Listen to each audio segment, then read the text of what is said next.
Hola hola! Aujourd'hui, petite vidéo consacrée au remontage d'une roue avant, la roue avant du TDM que vous connaissez relativement bien déjà.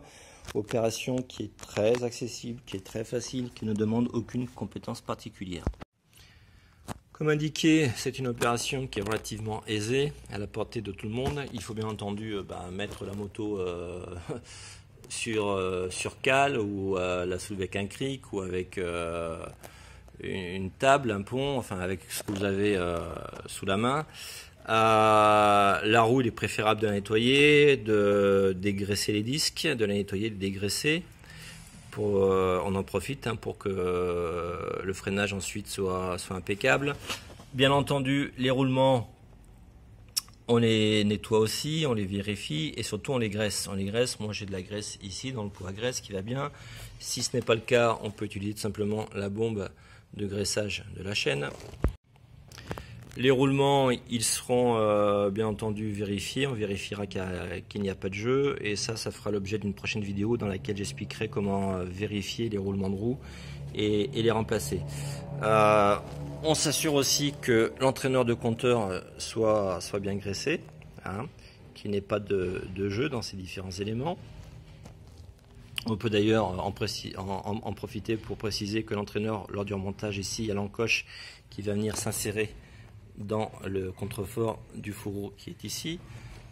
Ça ne pose aucun problème. Et on s'assure bien entendu que les roulements soient en bon état des deux côtés de la roue. Ça va de soi. Voilà. Après, encore faut-il que les roulements soient des roulements ouverts et non pas des roulements fermés. Parce que si les deux roulements sont de type joint spi, donc là effectivement on ne pourra pas graisser. Enfin, ça peut se faire, mais c'est beaucoup plus compliqué. Dernière chose que je n'ai pas dite, l'axe, je l'ai graissé aussi. Je graisse toujours les axes tout simplement parce que pour le remontage c'est plus facile et surtout ça permet d'éviter l'oxydation pour les prochaines fois où vous voulez démonter. Je sais qu'il y a peu de mécanos qui s'amusent à graisser à chaque fois au remontage. Certains même disent que c'est totalement inutile, voire contre-productif. Moi, je procède ainsi depuis longtemps et ça m'a évité beaucoup de séances de forçage, beaucoup de pénibilité, souvent pour démonter des machines qui n'avaient pas été redémontées depuis plusieurs années. Voilà. Enfin, en tout cas, certains éléments de certaines machines. Alors, ce qu'il faut savoir, c'est dans quel sens vont se monter les éléments. Donc, déjà la roue, on en met du bon côté. Donc là, c'est le côté entraîneur de compteur. On la positionne, on va essayer de la positionner entre les deux tubes de fourche. Donc, il faut que, bien entendu, la moto soit suffisamment levée, sinon ça ne passera pas avec le garde-boue. Ou alors, vous serez obligé de démonter le garde-boue. Sachant que sur certaines machines, les garde-boue ne peuvent se démonter que si la roue elle-même est démontée. Bon, là, c'est pas le cas, mais de toute façon, on est assez haut, ça passe.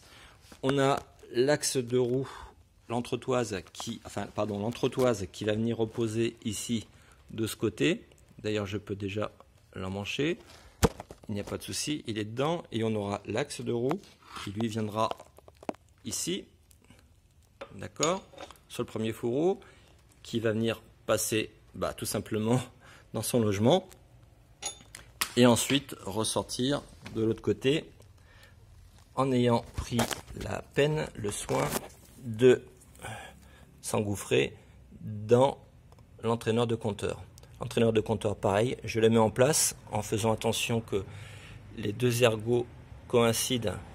On a deux ergots ici, on voit pas, donc deux ergots qui coïncident en fait avec les deux petites excroissances ici qui permettent d'emboîter convenablement l'entraîneur de compteur qui lui-même bien entendu sera entraîné par la roue lorsque la roue sera en rotation. Allez, je mets tout ça en place et je reviens de suite.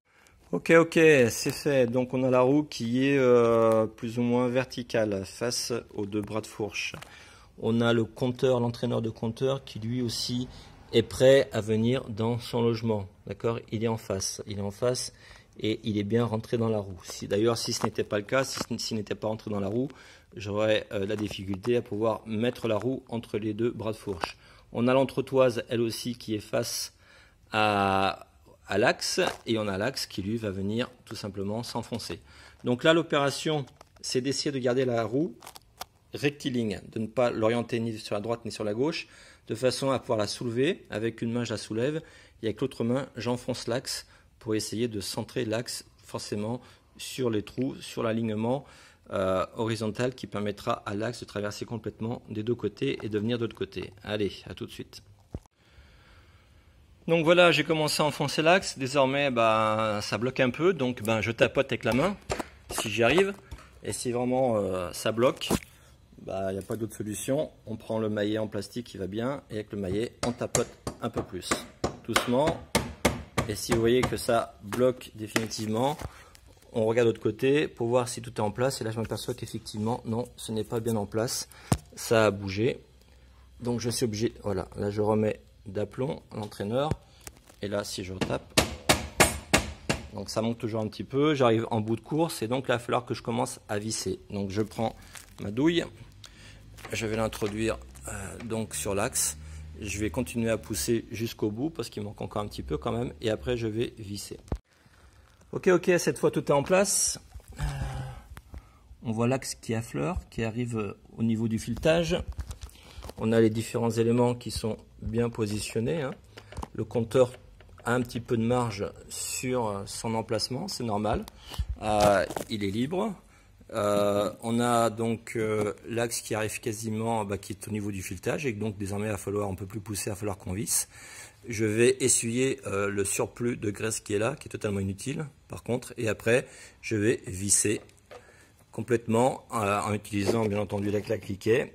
Et l'idéal c'est d'avoir une clé qui permet de serrer au couple, de repérer la valeur d'usine qui est indiquée par le constructeur et de serrer l'ensemble complètement au couple. Voilà, donc l'axe a été serré complètement jusqu'au bout. Alors des fois l'axe ne se serre pas dans le deuxième fourreau, des fois l'axe sort et on a un écrou qui vient lui faire office justement de blocage, ça dépend des systèmes, ce sont les systèmes les plus connus. Et puis maintenant il convient de serrer l'axe ici sur le bras droit quand on est sur la machine, quand on est face à la machine comme c'est le cas là sur le bras gauche, et je vais pareil la serrer au couple. Alors particularité c'est que en fait si vous serrez complètement l'axe, ce qu'il convient de faire, ensuite ça va forcer sur cette vis Allen et donc forcément on aura un couple de serrage qui sera forcément faussé puisque ça va forcer ici sur un serrage qui a été effectué auparavant. A l'inverse, si vous serrez d'abord cette vis Allen, vous allez pincer, vous allez pincer l'axe et l'axe aura du mal à tourner, et quand vous tournerez ensuite l'axe, forcément ce sera le serrage au couple de l'axe qui sera faussé, puisque en fait l'axe va forcer sur lui-même puisqu'il forcera ici sur le fourreau. Enfin bon, le bon ordre normalement quand même c'est d'abord de serrer l'axe et ensuite de serrer la vis. Toutefois, si vous avez d'autres explications ou des commentaires à faire là-dessus, n'hésitez pas, les commentaires sont là pour ça. Je vous invite, je vous enjoins à dire ce que vous avez en tant que retour ou comme, je sais pas, peut-être comme impression sur ce point précisément. Dernier point, on peut tout simplement, si ça avait été desserré, resserrer le garde-boue. Donc celui-ci il avait été démonté, puisqu'en fait je profite de la vidéo dans le cadre de la réfection de la fourche. Mais je préférais d'abord remettre la roue en place, la serrer, afin ensuite de pouvoir correctement serrer le garde-boue. Parce que si d'abord je serrais les vis du garde-boue, si vous voulez, j'allais donner une orientation aux deux fourreaux, à cause de la fiction du garde-boue, qui ne serait pas forcément l'orientation parfaite pour que l'axe puisse parfaitement venir rentrer dans la roue. Voilà, donc la roue est en place, il reste maintenant à mettre les étriers tout simplement.